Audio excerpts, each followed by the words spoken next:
Welcome everyone to our Cosmos Seminar series. It's a pleasure for us to host today Eddy Chen from the University of California, San Diego. He will give a talk about typical quantum states of the universe are observationally indistinguishable. Please, Eddy, go ahead. Okay, thank you so much, Sylvia, for the wonderful introduction and also for the invitation. It's a great pleasure to be here in the Cosmos group. I am pleased to meet many of you, and I've already met some of you via the reading group on the book Laws of Physics. So I'm looking forward to this discussion. By the way, I attached the handouts as a PDF in the chat, so if you can browse them if you like in the future. Now, um, this project is joint work with um, Roderick Tamalka, who is a mathematical physicist at the University of Tübingen. The project pertains to our common interests in three areas: limitation to knowledge phenomenon in physics, where things are somehow hidden from us in physical universe because of physical laws. And two, typicality theorems in quantum statistical mechanics. So Roddy is a world expert in this area. He proved one of the earlier theorems on quantum typicality known as canonical typicality. And three, wave function realism versus density matrix realism. So both of us have been engaged in discussions and explorations of this topic, and I've defended density matrix realism from the perspective of Van-Calculus theory for several years. So all three are relevant to this project.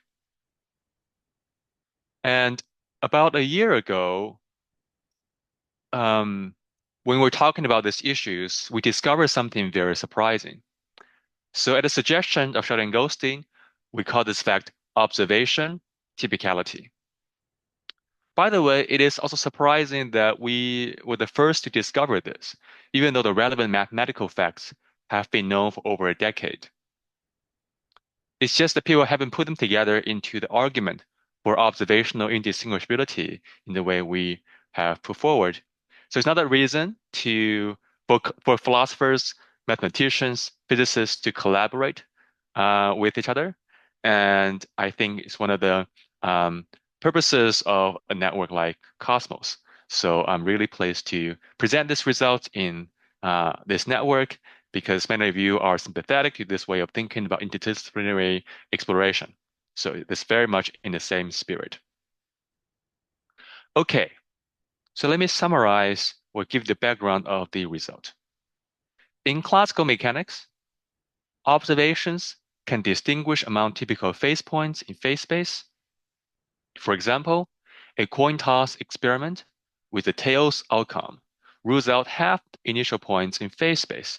So half the initial points are phase space, are tails and heads. And if you see tails, that means half of them are ruled out, and the other half are ruled in. So this is our now compatible with evidence, and this is now incompatible with evidence. So big cross, big check. And that's how we learn by narrowing down the possibilities to a smaller and smaller set. And that's in phase space of a classical mechanical universe of n particles. Now, such observations could provide reliable information about the actual state of the system, a phase point of the system. So in a sense, classical learning about a classical state, is possible. In quantum mechanics, the surprise discovery is that observations cannot distinguish among typical wave functions in any high-dimensional Hilbert space. In a sense, quantum learning is in principle impossible. That is, suppose you start with Hilbert space with many high dimensions, and suppose we have unit sphere of Hilbert space. So we have many points there on the Hilbert space surface, and a few of them are atypical. Suppose the physical law or constraint or the principle says the initial state or the actual state is a typical point on the surface. Then it turns out observations, we treat them as observationally equivalent. Any observations. So there's no narrowing down of this further, except for a small measure of atypical points. So our new result is that in any high-dimensional Hilbert space, emphasis on Hilbert space for quantum mechanics and high-dimensional for the result to kick in, typical universal quantum states are observationally indistinguishable. So typical quantum states of the universe are observationally indistinguishable. More precisely, no observation can reliably distinguish typical universal quantum states. I'll explain what reliably in a second. And two, no observations can even unreliably distinguish typical universal quantum states, provided that the observation is not too improbable. We call this fact observation typicality. Now, we talk about universal quantum states here because it is a primary thing. We focus on quantum foundations. Because of entanglement, most quantum states of the subsystems are going to be, not complete descriptions. So you got to have the quantum state of the universal system to encode all the correlations, entanglement informations. Now, this result is pretty general. So it covers the quantum state of the universe, which is provides a very clean argument for observational equivalence, but also applies to subsystems of the universe whenever the conditions apply. When you have high-dimensional Hilbert spaces for the subsystems, say for a 100 or 200 qubit system, then you have enough dimensions to kick in for the result to kick in. So we can talk about how to apply the argument to subsystems later on, but that's one of the open areas of research, and we're still exploring that in a separate paper. By the way, this paper, the preprint is on arXiv. You can find the paper on arXiv. Okay, comparison with earlier results. Observation typicality is the strongest known result about the limitation to knowledge in a quantum universe. And this limitation is in principle, not just in practice, right? It's not just because of technological uh, limitations. No, it's in principle as a law of physics, as something arising from the laws of physics. Now, 20 years ago, Detlef Duer, Sheldon Goldstein, Nino Zangi already proved that it is impossible in principle to measure a wave function precisely by a delta function. Our result goes further. We show that it is even even an imprecise measurement is impossible. A measurement that doesn't give you a delta function but narrow it down to say sufficiently narrow Gaussian is also impossible. No observation will give us any substantive information about the quantum state. So, nature, it seems, is more secretive than we have realized. Now, our universe is not typical in one sense. You might say it is not in thermal equilibrium. That's correct. The thermal equilibrium is a state in which almost everything is structureless, no structures, no galaxies, no planets, definitely no life. So our universe is not typical in that sense. How can we appeal to typicality in this sense? Our motivation is primarily the past hypothesis. You can have different motivations to appreciate the result, but our motivation is from the past hypothesis. The universe is typical in another sense. Assuming the past hypothesis, the actual quantum state at T0 is a typical element, not of the full Hilbert space, but of a restricted subspace, a small subspace of the Hilbert space. Call this H0. It still has many dimensions because of the macroscopic subspace, the low entropy state of the universe, but the dimension is much smaller than infinity. Now, what is the role of the past hypothesis? It is to explain the arrow of time in the universe governed by time-symmetric dynamical laws as a role of a law of nature in the theory. Doesn't really depend on this assumption for the paper, for the result, but I think it's good to appreciate the kind of framework and the motivations to see why it is of interest. You can formulate the past hypothesis in terms of typicality language. if you are uncomfortable with typicality language, you might also formulate this in terms of probability language, as sometimes it's used by people like David Albert, Baron Lower, in terms of a uniform probability distribution over some subset of physical possibilities. And this probability will be given by a standard measure, the Hilbert space of interest. Okay. Now, we assume here there is a wave function psi t of the universe, and at the initial time t0 of the universe, psi t0 had to lie in a particular subspace, h0 of the Hilbert space, h of the universe. So this corresponds to a past hypothesis. So in classical mechanics, we have the kind of other picture. For classical mechanics, we have R6n restricting to a particular M0 set of low entropy initial conditions. And this one will evolve into higher entropy states of equilibrium. So in quantum mechanics, we have different picture. We have a Hilbert space of the universe and a subspace. I cannot draw this here, but the subspace with fewer dimensions will be something that's inside this Hilbert space and correspond to the past hypothesis constraint. Okay. Observation typicality asserts that our empirical data at any time t will reveal very little about psi t0, and typical initial quantum states of the universe are observationally indistinguishable from each other. Now, if the time evolution is unitary, if there's no collapse, then also psi t, the later psi, cannot be distinguished empirically from typical alternative vectors in the appropriate subspace. Say, typical quantum state at later time cannot be distinguished empirically either if there's no collapse. Okay. Two mathematical facts are the basis of our results. First is the main theorem about POVMs, and second is a thing called distribution typicality. First, the main theorem about POVMs. So POVM is a remarkably useful generalization of the idea of observable given by a self-adjoint operator. So POVM stands for positive operator valued measure. A generalization of the concept observable as given by self-adjoint operator. A POVM on H is a family of positive operators EZ. So think about E1, E2, E3, to EK on H that sum up to that identity operator.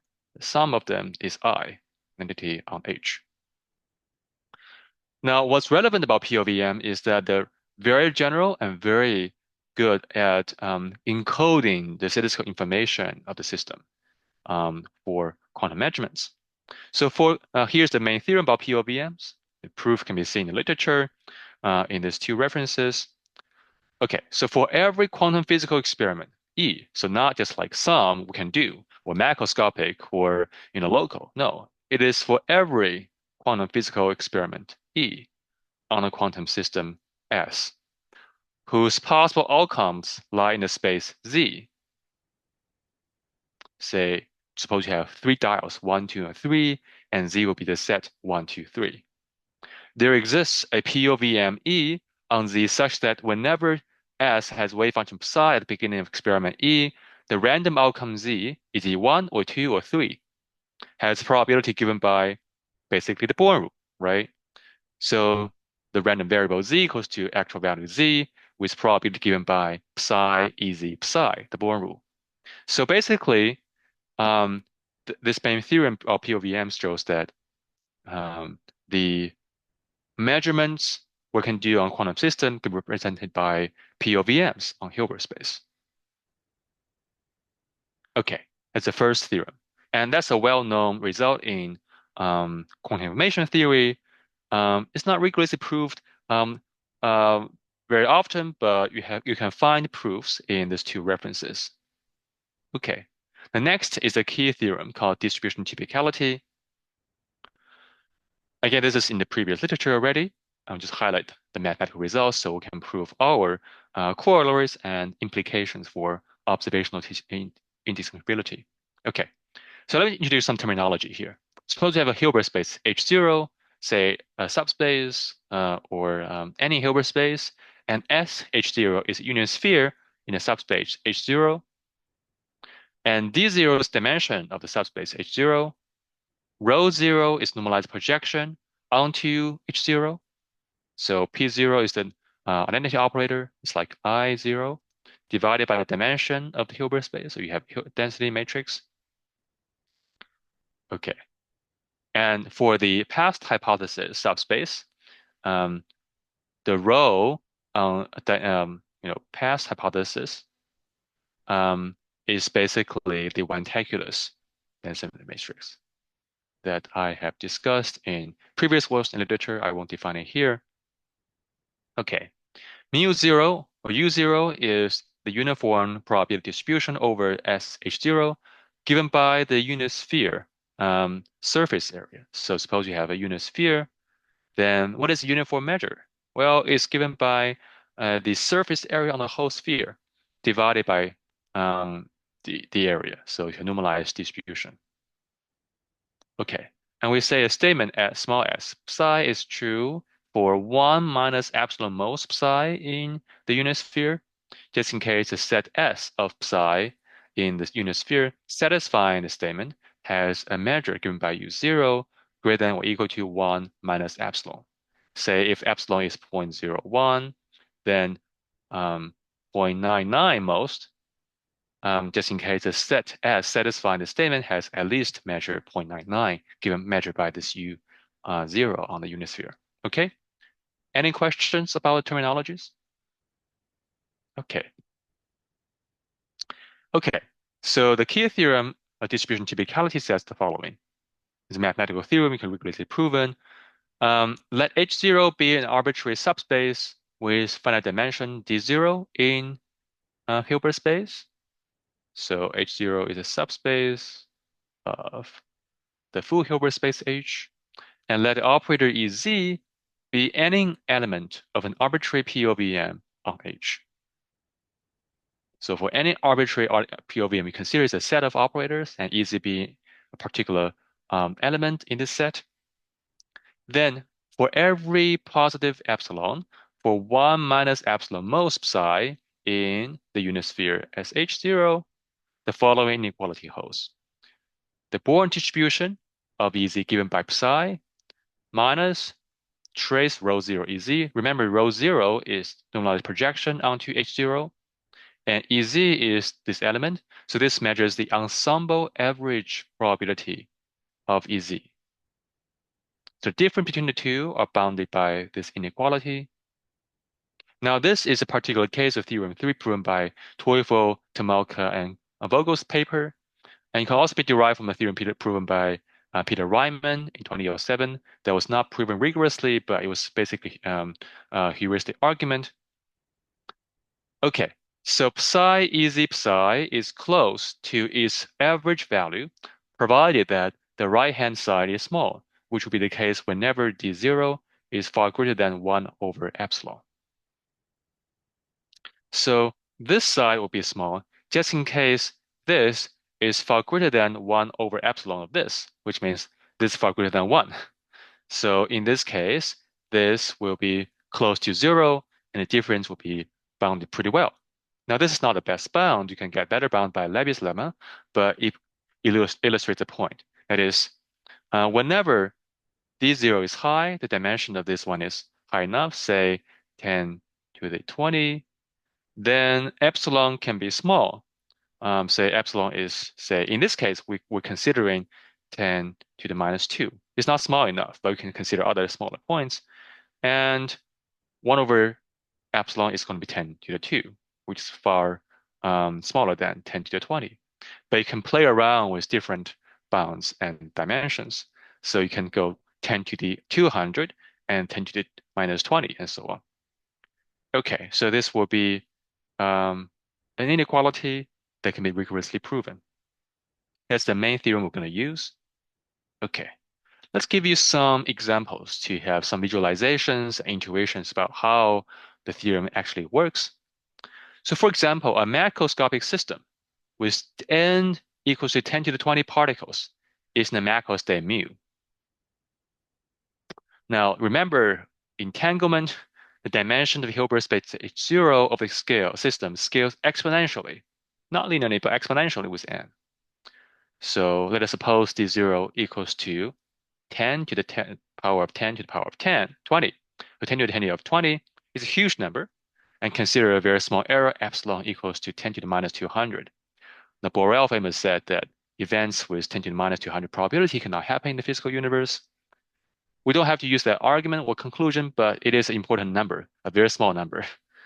For that small number, this illustrates the point very well because distribution typicality tells us that for any quantum experiment with observational outcome z, for 1 minus epsilon most pure states in H0, the Born probability outcome z given by the pure state differs from the ensemble average given by rho 0 by at most this small number, which is 3 to the power of minus 10 to the 20, which is close to 0. Right, this equals to 1 over 3 to the 10 to the 20, and this is huge, and this is close to 0. Okay. Second example. Now, the high dimension is relevant for the typicality statement.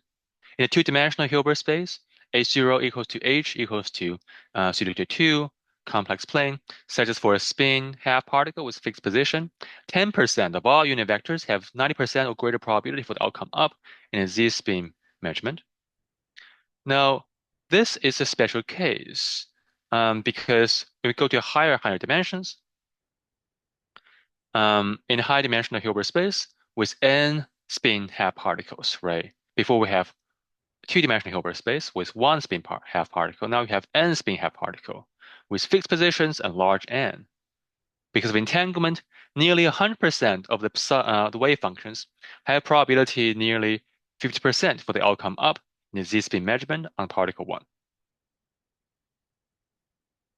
So even though our intuition tracks this case, it seems to give away in this case. You have to make sure that our intuition aligns with the mathematical fact here. That for a large number of particles in a tensor product spin space, we have this concentration measure phenomenon already for the case of spin measurement. So nearly all of the wave functions, we predict the up outcome for particle 1 with 50% probability. Okay, the theorem is very general. Distribution typicality does not make assumptions about interactions between the system and the environment. There's no need to invoke chaos, ergodicity, or mixing. It applies to thermal equilibrium and thermal non-equilibrium to a low entropy state of the early universe or low entropy state of a particular big system. It applies to every problem or every POVM. But the main theorem about POVMs, the theorem covers every observational outcome arising from arbitrary quantum physical experiment. There is a caveat about David Albert's golf ball argument in after physics, but I'll set aside that nuance for now. We can ask about that later. It is a surprisingly strong limitation to knowledge because it applies to every problem.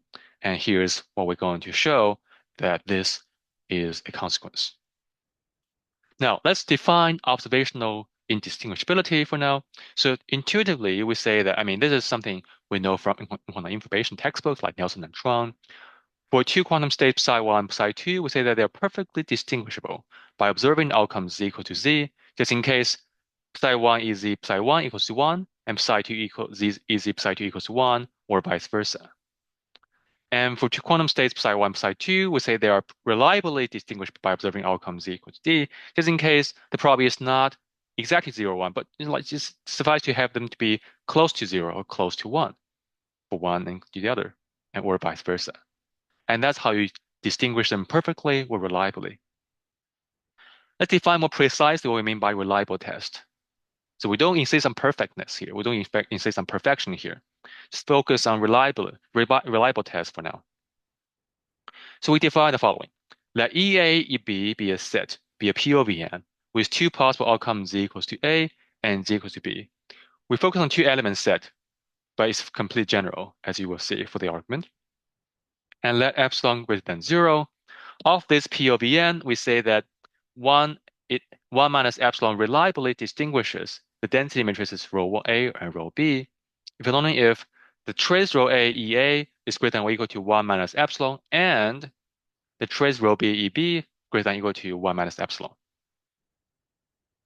So the minimum of the two is 1 minus epsilon. The minimum of two probabilities is 1 minus epsilon. Okay. Okay. By the way, there is a very nice correspondence between this definition and the Bayesian definition in terms of expected accuracy or expected success. Assuming uniform priors over possible states, then this also implied that whenever this is high for 1 minus epsilon, suppose it's by 0.99, then the expected success will also be around 0.99 for these tests. Okay. We now formulate the mathematical basis of our claim. This is the first corollary from distribution typicality, and we call this corollary for no reliable distinguishability. Let epsilon be between 0 and 1 over 3. So epsilon can be as large as or just smaller than 1 over 3, and then 1 minus epsilon can be as small as 2 over 3, above 2 over 3, which is quite low already, okay? And d0 is greater than or equal to epsilon to the power of minus 3. So if epsilon equals to 10 to the minus 200, d0 has to be greater than, I guess, 10 to the 6,000. Okay, which is large, but not so large, meaning systems already satisfy this constraint. Okay, let EAB be any POVM with two possible outcomes, AB. For 1 minus epsilon moles psi A in the unit sphere, this POVM fails to 1 minus epsilon reliably distinguish rho A, which is given by psi A, from rho B, which is given by the density matrix rho 0, the ensemble density matrix, normalized projection onto H0. Furthermore, for 1 minus epsilon square most choices of psi A, psi B, this experiment fails to 1 minus epsilon reliably distinguish rho A from rho B, so they cannot distinguish each other reliably either. Okay. So this means that no experimental outcome can reliably distinguish typical quantum states from the ensemble density matrix or from each other. And this is in principle constraint. Warning, it is easy to get confused by the order of quantifiers. When you hear me say the previous result, you might say, okay, what is the logical form? Well, observation typicality has the following logical form. For any E and for most psi, something is true of psi and E. It is weaker than the statement. For most psi and for any E, some statement is true of psi E. And this is the quantified order for any E and for most psi is different from for most psi and for any E.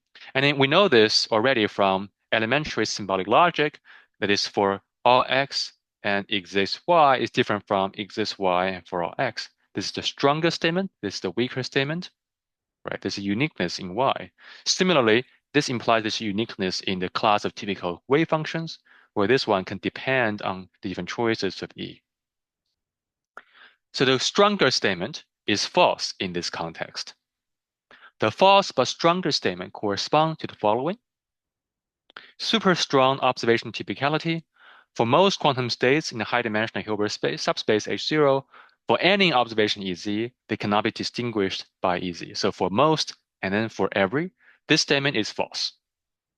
It is false because if EZ equals to the one-dimensional projection psi psi in the direction of particular wave function psi in the Hilbert space, then this one will distinguish this particular wave function from the density matrix.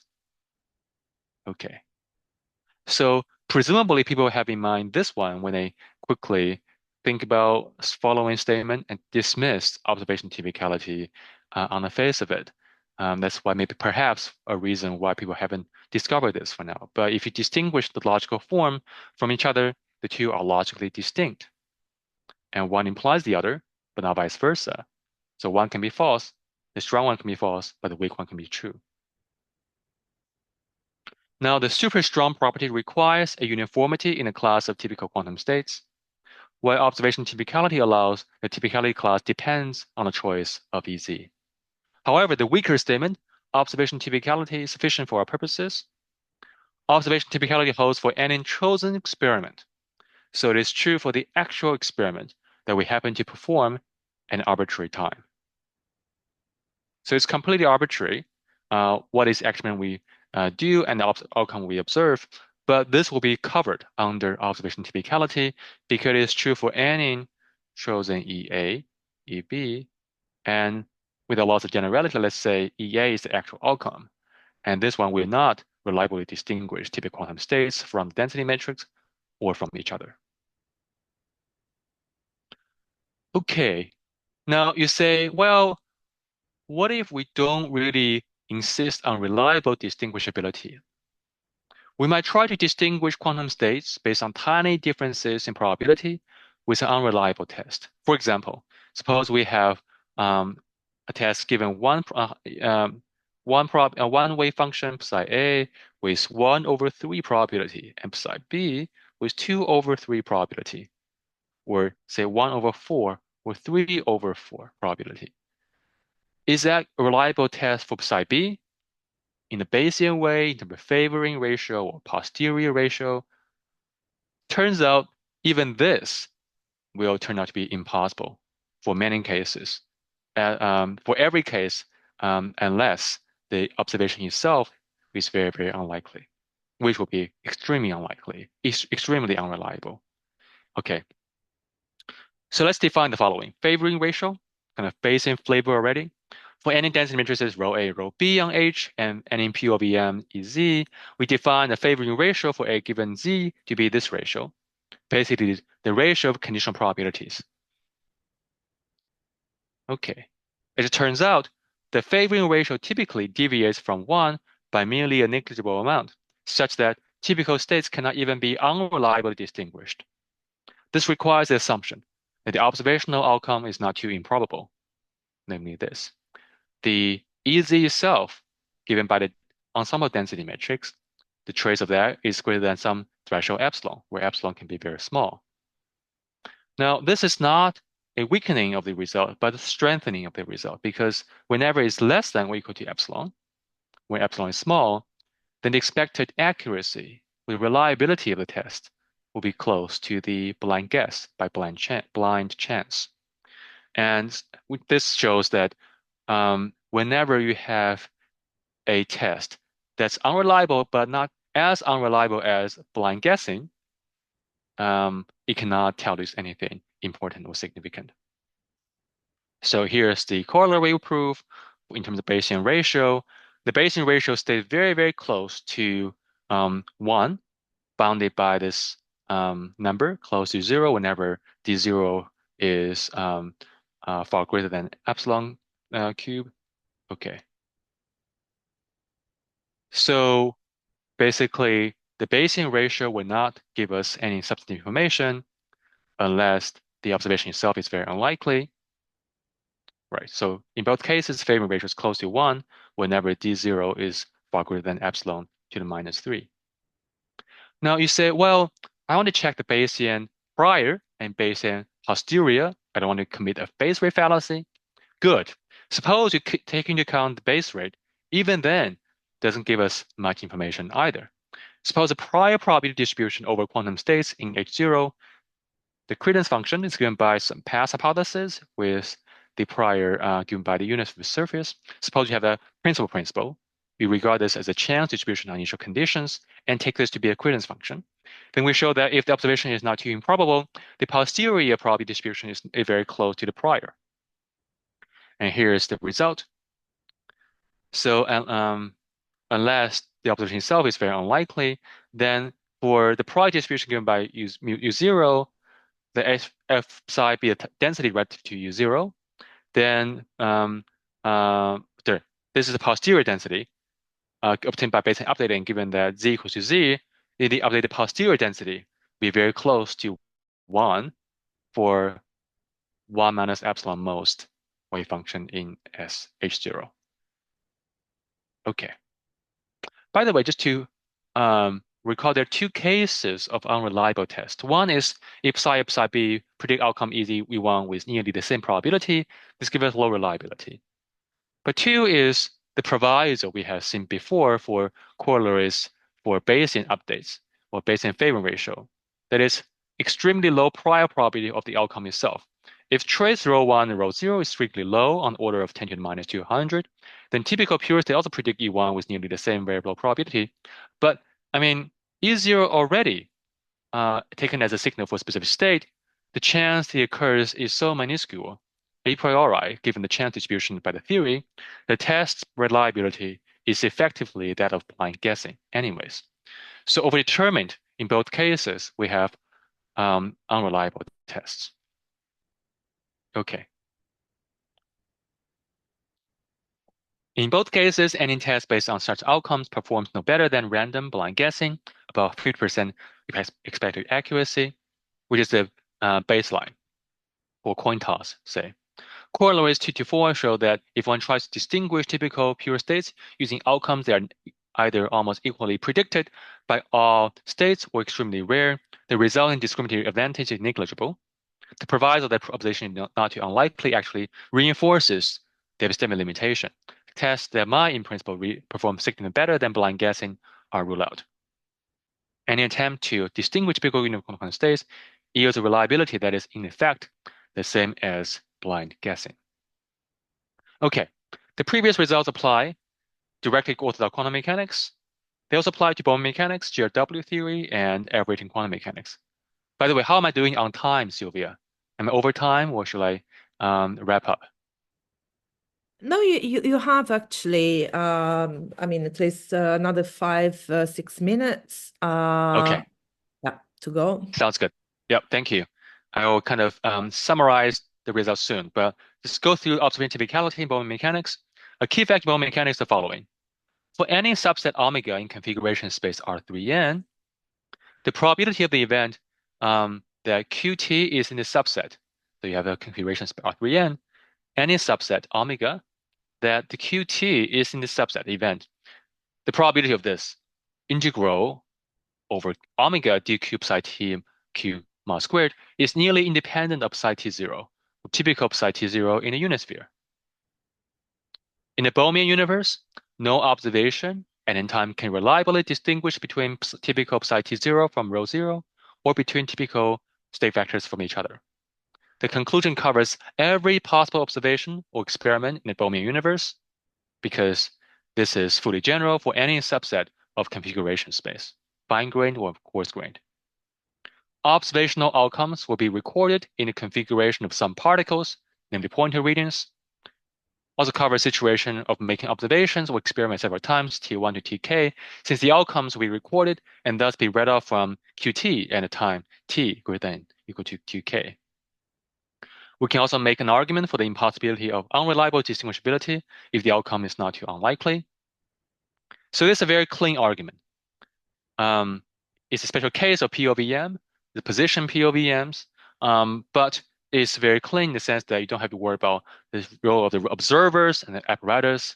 The POVM argument withstand the scrutiny, but this argument is even cleaner and one shot.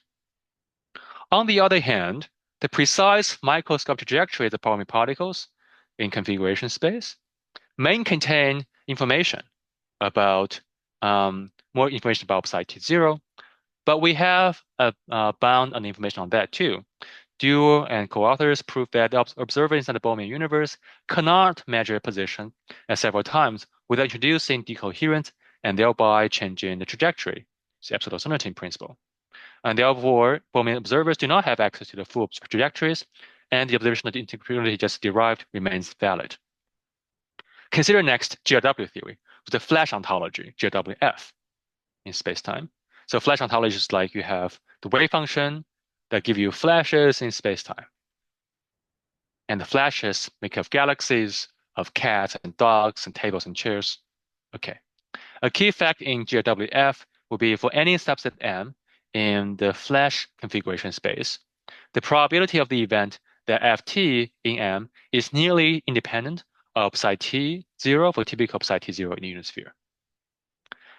Okay, this follows by taking the POVME to be the POVM governing joint distribution of flashes, and you can see the math in detail in Ritamalka's textbook on quantum mechanics. Okay. Now, in the JWF universe, even the exact pattern of all flashes in the entire universe will not reliably distinguish typical psi t0 from rho 0 or from another typical wave function. The conclusion covers every possible experiment or observation in the JWF universe. Because outcomes we recorded in some of the flashes, we can also make an argument for the impossibility of unreliable distinguishability if the outcome is not too unlikely. But all flashes actually is a lot of information already. We don't have that much information, but the point is even all the flashes, the entire universe, from T0 to T infinity, will not help either. The difference from the Bowman case is that the exact history of the universal configuration in Bowman mechanics may provide sufficient information to determine psi T0, whereas in GWF, even the exact history of all flashes is of no help. Thus, GWF provides, in a sense, the stronger kind of limitation of knowledge than Bowman mechanics. Inhabitants of GWF universe living at time t may very well, however, find out a lot about psi t, note that it will still not give information about psi T0. What about the philosophical implications for our results? I'll mention a few. First, observation typically places severe limitation to knowledge in the quantum universe. In a large universe, no experiment can distinguish overwhelming majority of quantum states from each other. This is in principle limitation, and that cannot be overcome by new technologies, not by better quantum computers or AI, machine learning, algorithms, tomography techniques. No, none of them can do this. None of them can overcome this theoretical, nomological, physical, lawful bound. It's like a law of nature. The limitation derived from the laws of quantum mechanics can be regarded as a law itself. So future work we want to do is doing right now, what implicit limitations does it provide to current research programs and ambitions of quantum tomography and quantum computing? So in those programs, we'll have to reconstruct quantum state from measurements, from some measurements, some maybe not too many measurements. And this will provide some upper bounds on this knowledge as well. So it's quite exciting, and we are exploring this in joint work as well for future work. And this might lead to theoretical work too with experimental physicists. Okay. The second side is the flip side. Concerning the observable properties of the universe quantum state, we know a lot about them because of typicality results. Assuming our universe is typical among those satisfy the past hypothesis, even though we do not know which one it is exactly, which psi T0 it is exactly, we know that there's uniformity in the predictions. So different choices of psi zeros, typical choices will give you nearly the same prediction. They're very nearly the same as the probability prediction of normalized projection. Okay, the precise choice of a typical quantum state, psi T0, makes almost no difference to the prediction as long as it's a typical member in H0. So fixing the past hypothesis subspace nearly fixes the probabilistic predictions of all the typical quantum states. Okay. 3, positivism. So there's potential conflict here. Positivism says a statement is unscientific or meaningless if it cannot be tested experimentally, and a variable is not well defined if it cannot be measured. So you see this in some Copenhagenist interpretations, in some Bohrian-inspired passages, in some circles in physics departments where people say this is the Bible or the gospel of physics. But this is in tension with observation typicality. Quantum mechanics shows, I think, that psi is an objective feature of the universe and a well-defined variable in the theory if you have a theory given by psi. Psi version of Bohm, GW, and Everett. Okay. And observation typicality shows that psi is undetermined by observations and cannot be measured even imprecisely. So the two are in conflict with positivism. Okay, 4. Nature of quantum state. Besides objective feature of the universe and well-defined variable in the theory, but what is it exactly as it present in the physical universe? The two main approaches, besides ontic like a field, besides gnomic like a law. Okay. Now, observation typicality is perhaps less surprising if besides the physical law instead of a physical thing, because physical laws we know they are in general undetermined by evidence. We cannot nail down by empirical evidence alone, but we have to use simplicity considerations anyways. So besides gnomic, then perhaps it is less surprising it is so undetermined. Okay, finally, density matrix realism is a view that the quantum state of the universe is objective, but it can be a mixed state. It can be a mixed state density matrix, impure state. In the Van-Tekker's theory I proposed, the initial quantum state of the universe is rho zero, the normalized projection onto the path about the subspace, onto the subspace. Observation typicality may be another reason to consider density matrix realism than the Van-Tekker's. If typical pure states psi T0 compatible with path hypothesis do not lead to different predictions, the pure states are not really more fine-grained in terms of predictions. Why not just use the density matrix, rho zero instead? After all, rho zero may be regarded as much simpler than any typical psi T0, even though they are nearly predictably equivalent. Okay, let me summarize. We have shown that the central object in quantum theory, the quantum state of the universe, is hidden from observation if it is typical in H0. It is the strongest known result about limitation to knowledge in the quantum universe, perhaps the strongest such result in physics. Assuming the universe we inhabit is typical in H0, our observation data alone will tell us very little about exactly which one it is that we inhabit, beyond the fact that it is a member of H0. Nature, it seems, is far more secretive than we have realized. That's it, the end. Thank you for your attention. Thank you. Thank you very much, Eddy, for this great talk. Thank you, Sylvia. Thank you. Thank you. So I now ask whether there are questions from Valeria, Marco, Federico before going on. Sounds good. Yeah, I have a couple. Yeah, please, Valeria, go Okay, ahead. thank you. Hi, So, Valeria. one is just what is the difference with underdetermination and general relativity? That's a great question. So in the paper version, we compare our result to that of the Malaman-Manchak theorems. That, this result, maybe I'm assuming, Valeria, you're referring to the Manchak result for every GR spacetime model in certain kind of class of models. There exists another model that looks the same. They're observationally indistinguishable from this model, right? Is that a result you're considering? I was thinking simply of the whole argument, for instance. Oh, I see. I see. Yeah. Yeah. So there are related questions, and the whole argument too, they are by diffeomorphism invariance, you can basically transform the model into another one with local region kind of shifted. Yeah. So um, those results are powerful results too. So it's remarkable that both quantum theory and general relativity to underdetermination by evidence. In the quantum case, is in some sense more severe. That is, learning is in a sense impossible too. You cannot even narrow down the choices, narrow down the possibilities to a smaller set. Tossing a coin in a general relativist universe can rule out, in some intuitive sense, half the models. And you can see there's a cat in front of you, rules out many, many models, even though the remaining ones will still be have equivalence class of observational intelligibility by the whole argument or by the Manchak result.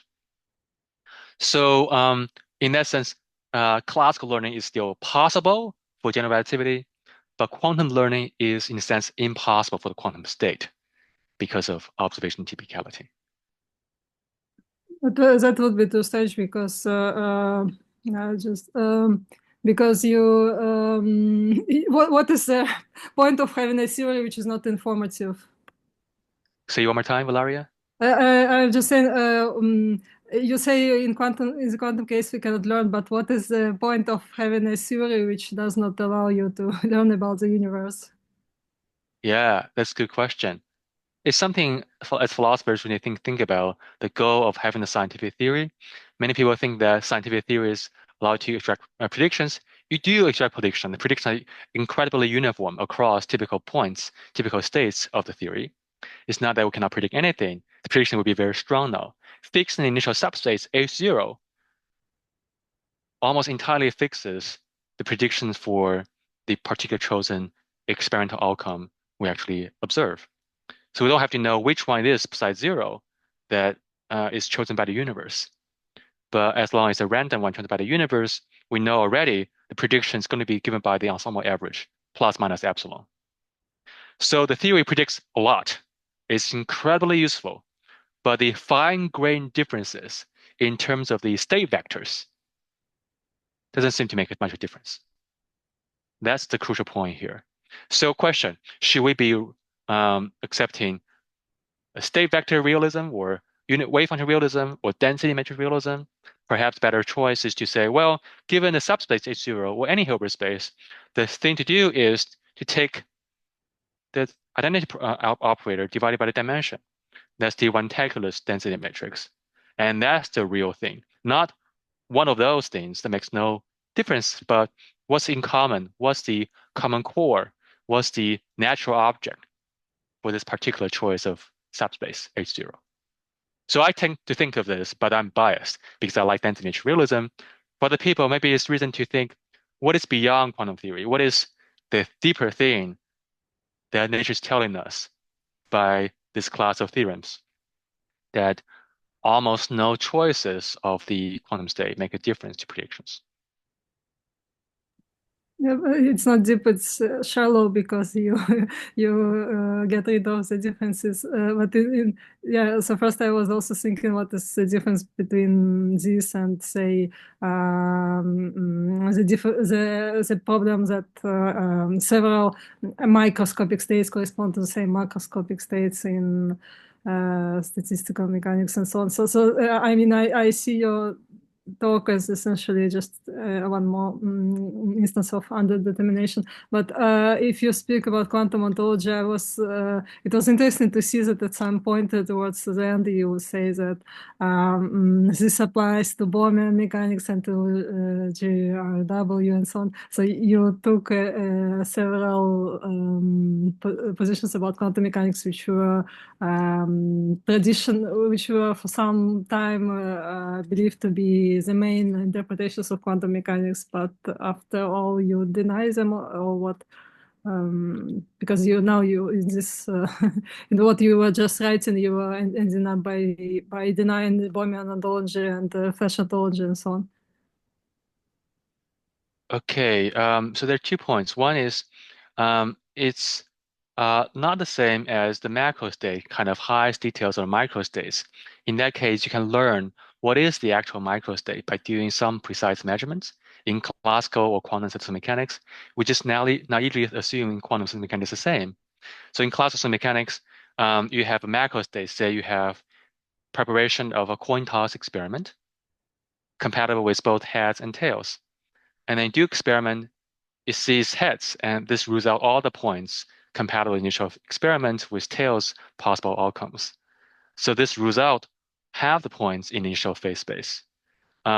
Whereas in this case, we're saying if you just prepare a kind of macro state, then this is in some sense cryptographic. No experiment can tell you which one or even which class, which subclass of significantly smaller subclass of microstates come from. So there's a cryptographic barrier in quantum theory. It's related to quantum information theory and entanglement. It hides nature of the reality very well.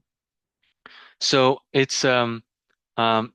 is indeed another undetermination result, but it is the strongest such result in quantum theory and perhaps the strongest such result in physics, because it says learning of the actual state becomes, in a sense, impossible. And that's never the case in any previous theory. The second part is quantum interpretations. So we talk about Bohmian mechanics, GRW theory, and because of POVM result, we talk about orthodox quantum mechanics, namely Copenhagen-ish interpretations. And this also implies for aberrating quantum mechanics. So the result is true on all of those.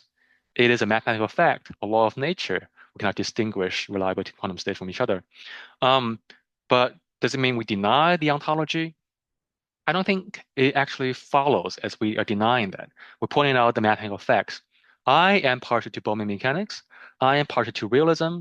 I like ontologies. I like physical laws, as you know from another reading group on laws of physics. I like real stuff. I'm saying, okay, this result is something we have to contend with and to reconcile with our commitments about what's real and what's out there. And as a realist, I'm happy to admit a lot of things cannot be distinguished empirically. I'm happy to admit a lot of knowledge we have may be theoretical, not empirical. I am okay with that, but for many people, they're not. This might drive them to a very radical kind of anti-realism about quantum theory, I think. Thank you very much. Yeah, I just said that I agree when you were explaining that there is something special about quantum systems that if you try to measure them, you disturb them, and the previous state gets lost. So yeah, that's but it's not, maybe it's not a property of theory, but a property of phenomena at some scale. Yeah. Well, thank you very much for your replies. Thank you, Valeria. Yeah. Yeah, thank you very much. So I don't know whether Marco, Federico have questions or remarks.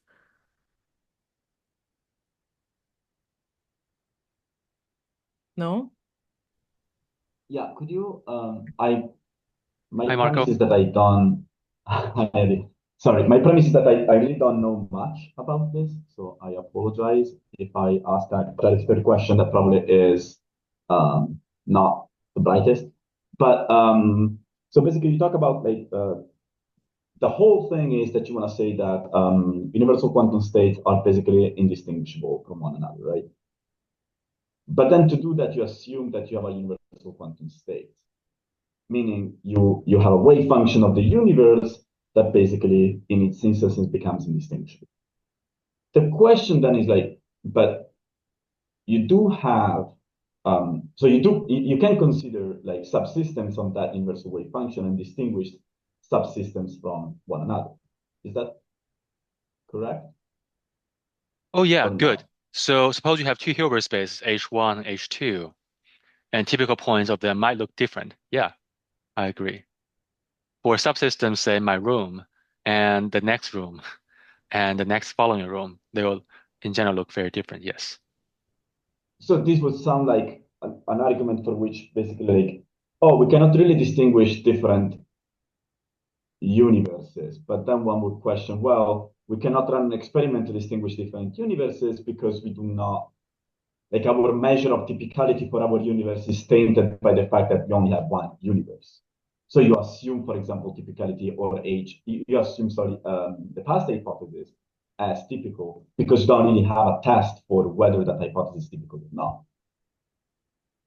This is a problem that you also have in cosmology, for example. And so like, would that be a problem with respect to the indistinguishability of universal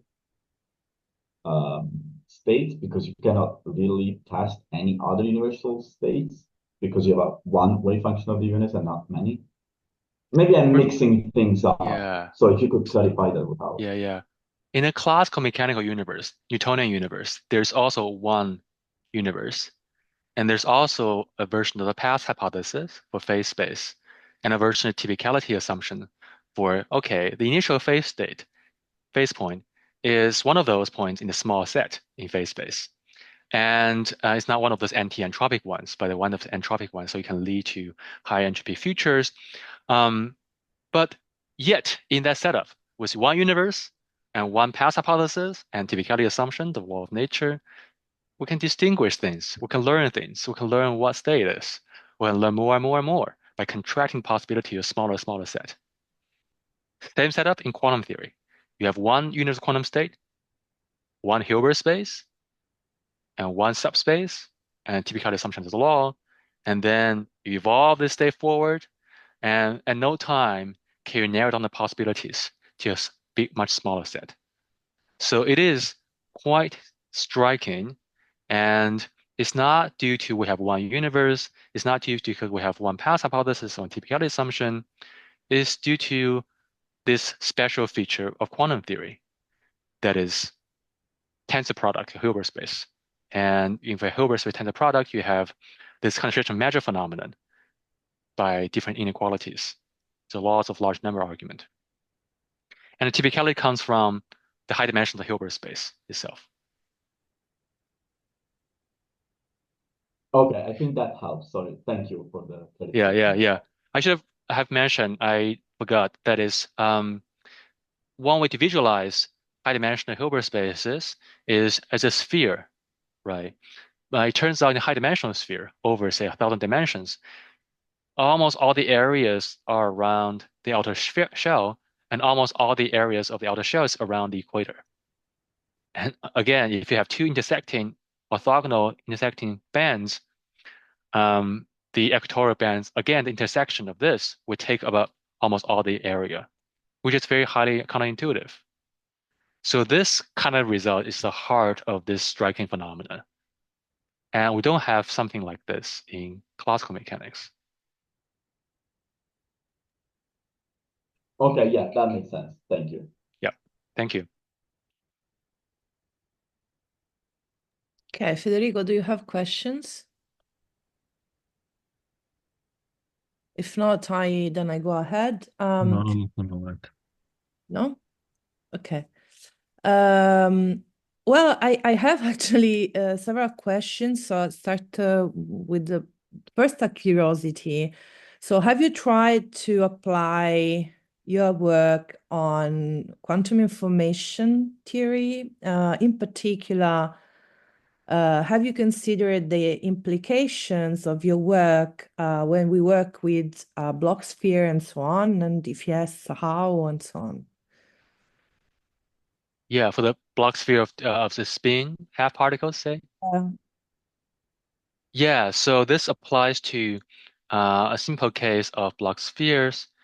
And this might be a simplest case to see the result, which is this case. So two-dimensional Hilbert space, you have this one spin half particle, then the result is not correct because 10% of all unit vectors have 90% of greater probability for the outcome up. But if you go to a high-dimensional tensor product of C2, then you see high-dimensional concentration measure phenomena. Nearly 100% of the wave functions have probability nearly 50% for the outcome up for particle one. Yep. Yeah, so I interpreted correctly this example too, because I thought about the Bloch sphere, but of course,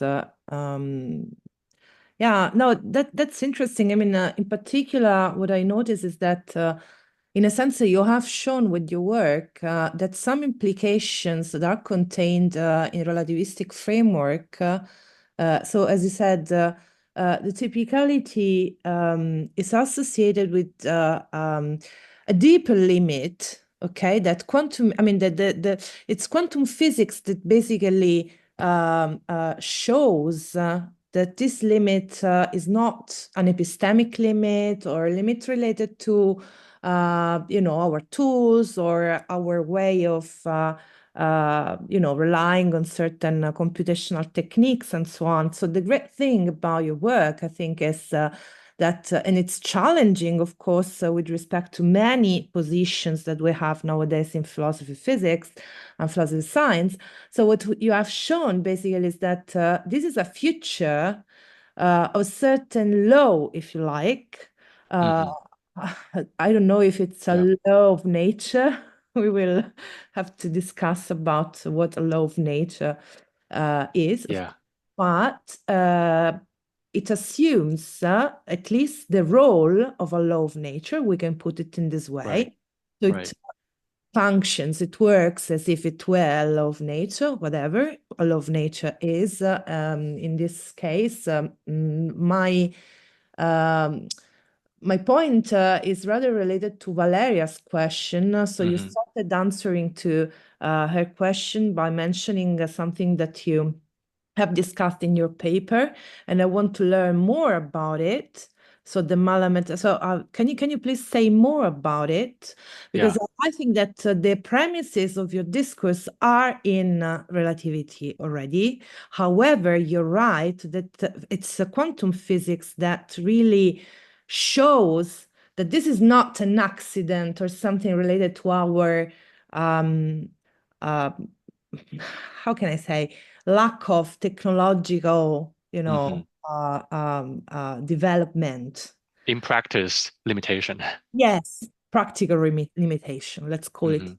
Can you add more about that point that you briefly touched, and then you made a detour because it was not Valeria's point, but I think that it's very important.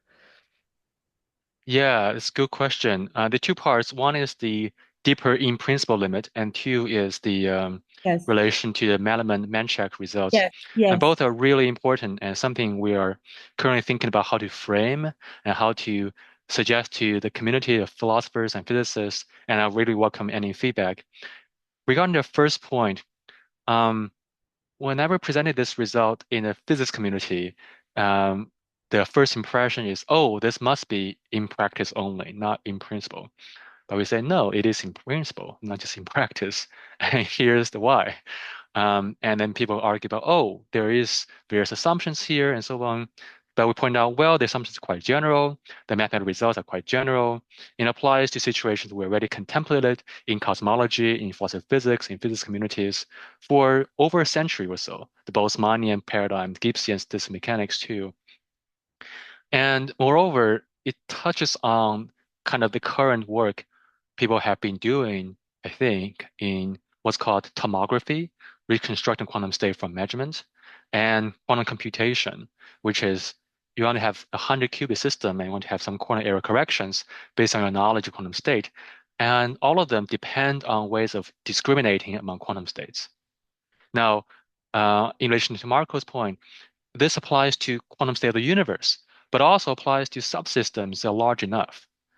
If you have a large enough system with 200 qubits or even 100 qubits, in a generic unknown quantum state of that system will live in a 2 to the 100 dimensional Hilbert space, about 10 to the 330 dimensional Hilbert space. That's enough for the result to kick in for a relatively small epsilon, say 10 to the minus 5, right? Which is small error already. And shows that whenever we do quantum measurements, whenever we do quantum discrimination for the universe, which is not often done, but even for a macroscopic system, maybe mesoscopic not, because I guess the IBM computer is between the two. This limit kick in. It's an in-principle limit. It's like a law of nature, derived from a law of nature. So it may not be a law of nature itself with strict conditions. And you can also apply this to non-uniform measures. So suppose you have a Gaussian distribution of possible wave function, not a uniform one. It still applies for certain Gaussian measures. That's not too kind of sharp, right? So it's quite general and quite universal. And that's why we're surprised to discover this fact first, because it should have been known for over 20 years already by physics communities because of theorems people have proven before. Okay. Um, so that's one aspect. The second aspect is that there are similar in-principle limits in general relativity. So the Manchak result shows that for every spacetime that's not pathological for causality structures, I forgot how it defines that actually. Okay, so for every spacetime model that's not causally bizarre, there exists another. It shows by the closed line cut and paste construction, right, into a very interesting, but still a solution in Einstein equation.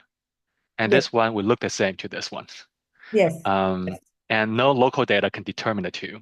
And in exactly. fact, if we get all the evidence together, you still cannot determine. So, and this one will have different global structures, global characteristics, causal behaviors. So we cannot determine the global structure of the universe. Okay, there are two things. One is it's about global structural determination, whereas our result pertains to any measurement. Yeah, exactly. Your point is deeper, if you like, because you're saying something even stronger than this. And yeah, it's very provocative on the one hand. On the other hand, it's illuminating because well, starting from that, then one can consider also the different, so GRW, Bohmian mechanics. So you can see the limits of these theories. Let's call them theories because they are. And at the same time, I'm very intrigued by, okay, you say, well, our typicality work has shown that our work on typicality has shown basically that okay, there is something deeper. This something deeper is or can be identified with a theory that is still to be constructed, but that must have density matrix that you proposed within itself, or something that is analog to that, I guess. And at that, I mean, at the same time, you criticize, you show that your approach is against positivism, or at least at odds with a genuine positivistic attitude. But we have several examples, of attitudes in the 20th century that were against positivism. So I don't think that this is a major problem for your account.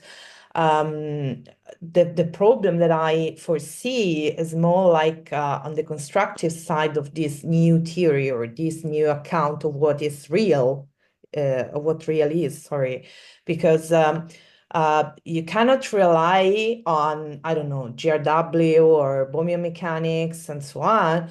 At the same time,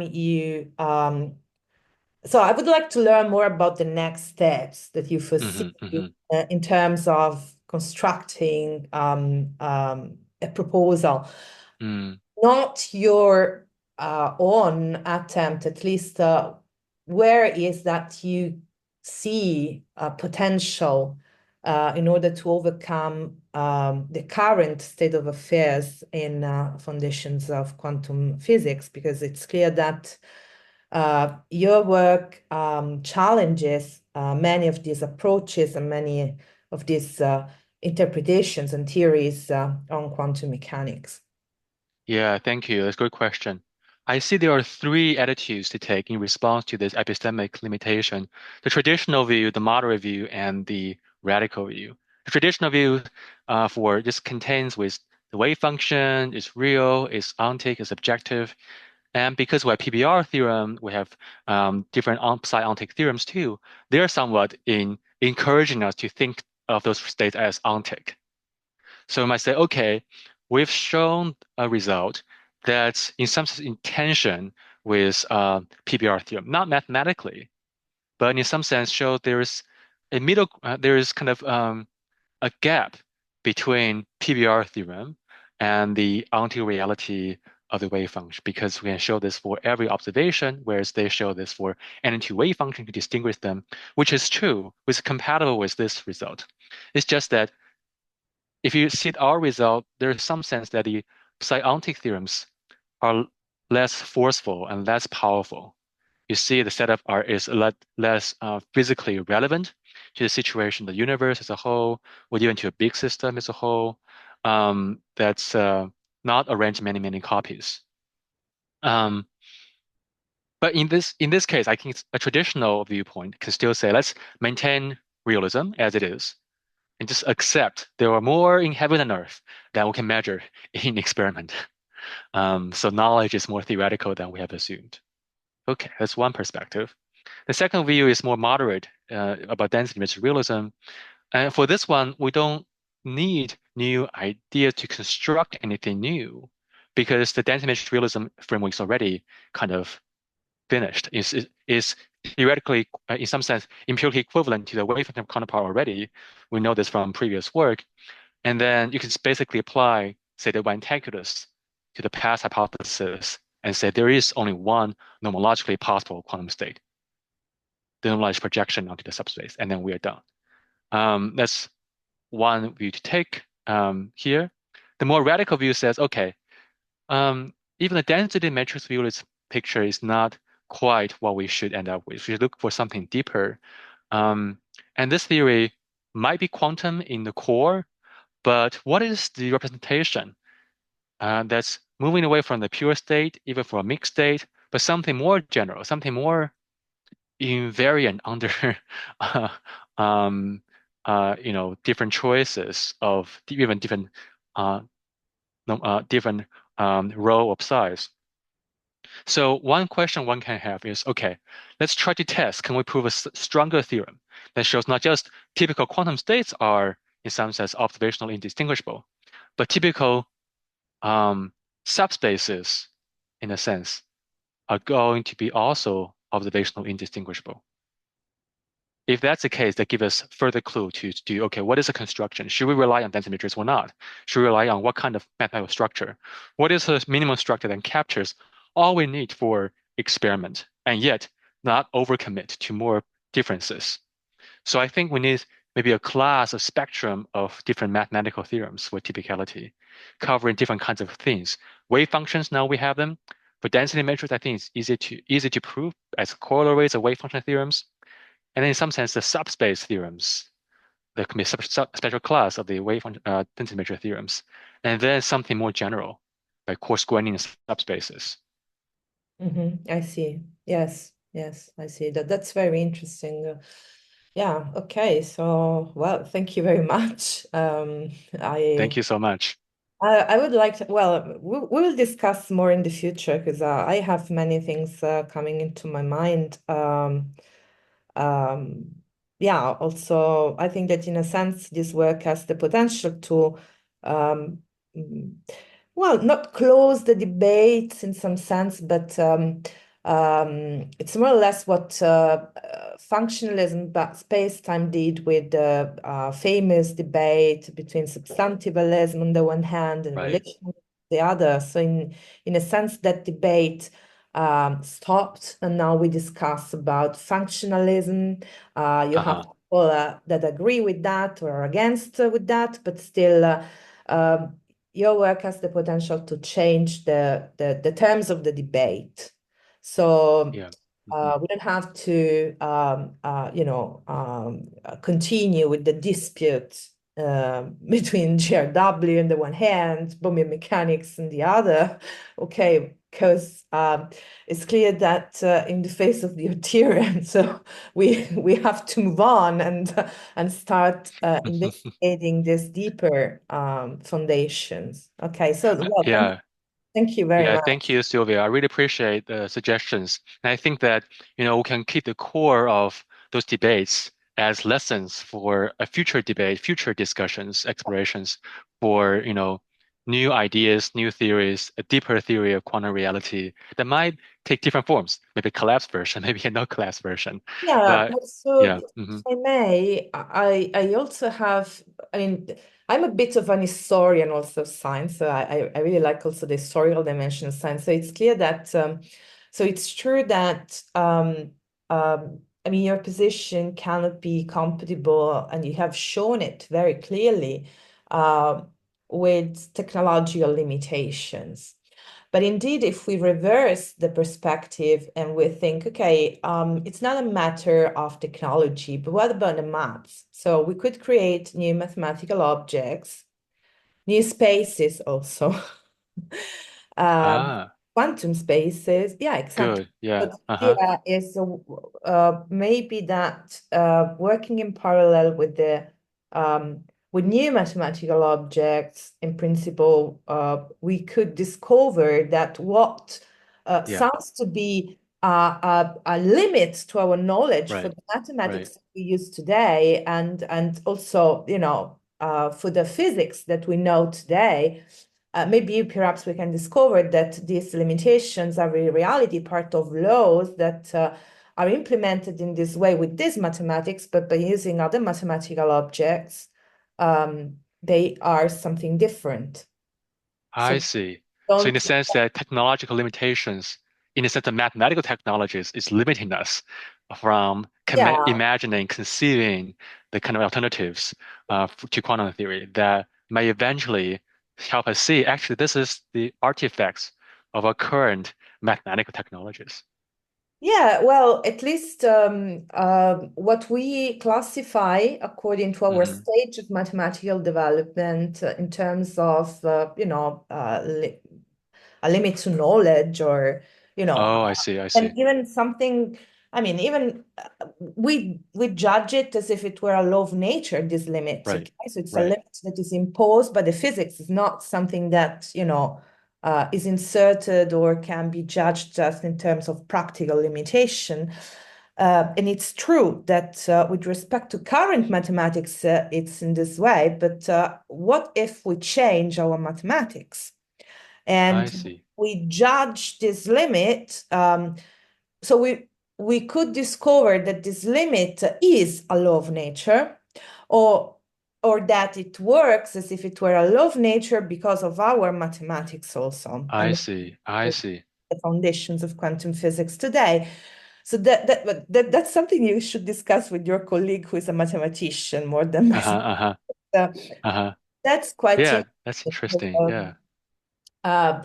Think about relativity theory. So 100 years ago, we believed that black holes were just mathematical solutions, and and we found new solutions to Einstein field equations. Meantime, we developed new mathematical tools to handle relativity compared to the past. So I don't know.